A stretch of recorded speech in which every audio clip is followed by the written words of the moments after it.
Donc, les contacts de l'organisme, c'est vraiment l'endroit où on va pouvoir conserver de l'information sur des personnes sans qu'il y ait nécessairement là, de vente ou de paiement qui soit associé à ces contacts-là.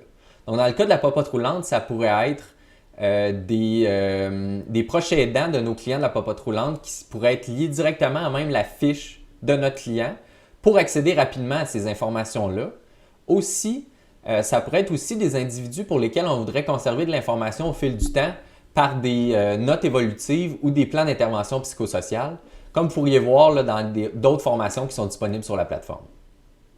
Donc, on est ici là, dans la fiche là, ou dans la liste de tous les contacts de l'organisme. Donc, pour créer un nouveau contact, on va cliquer ici en haut à droite sur le bouton « Ajout contact ».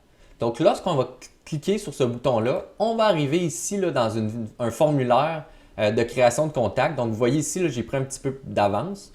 Donc, vous voyez dans la section « Renseignements personnels », on peut entrer l'information sur le prénom, nom, appellation, l'adresse, ville de notre contact, province, code postal, date de naissance.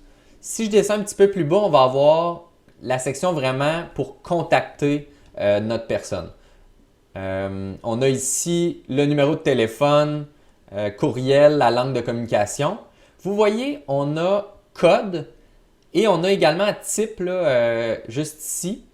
Donc, la différence, en fait, ces deux choses-là, ce que ça permet de faire, c'est de vraiment séparer nos contacts au sein même de l'organisme. Donc, chaque organisme pourrait avoir différents codes et différents types qu'on pourrait ensuite lier à nos contacts pour ensuite séparer nos contacts là, au moment de l'extraction ou de l'analyse de nos données. On a aussi la section, dans la section Autres, date du diagnostic et docteur, si jamais on voulait garder cette information-là.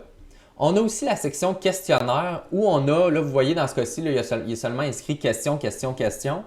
Par contre, chaque organisme pourrait inscrire l'information qu'il désire ici dans chaque champ et ensuite conserver de l'information sur les réponses à ces questions-là.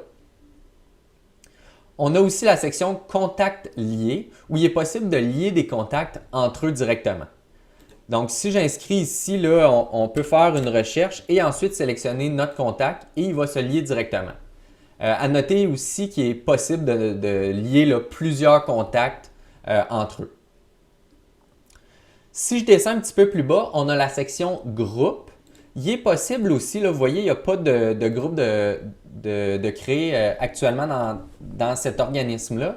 Par contre, il est possible de lier un contact à un groupe pour ainsi former, là, par exemple, des familles ou des groupes de rencontres, ces choses-là.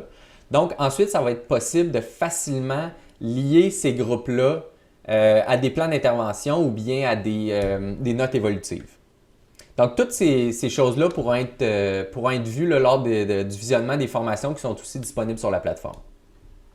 Je descends un petit peu plus bas. La dernière section, c'est la section commentaires où on peut garder en fait des commentaires vraiment d'ordre général sur notre contact. Comme je l'ai dit, il y a aussi possibilité de conserver de l'information au fil du temps par les notes évolutives pour les organismes qui ont accès à cette section-là. Donc, c'est ce qui fait le tour de la création de notre contact. Donc, lorsqu'on est satisfait de l'information qu'on a entrée, on appuie sur « Sauvegarder » et notre contact va se créer tout en bas ici à la fin, donc notre nouveau contact.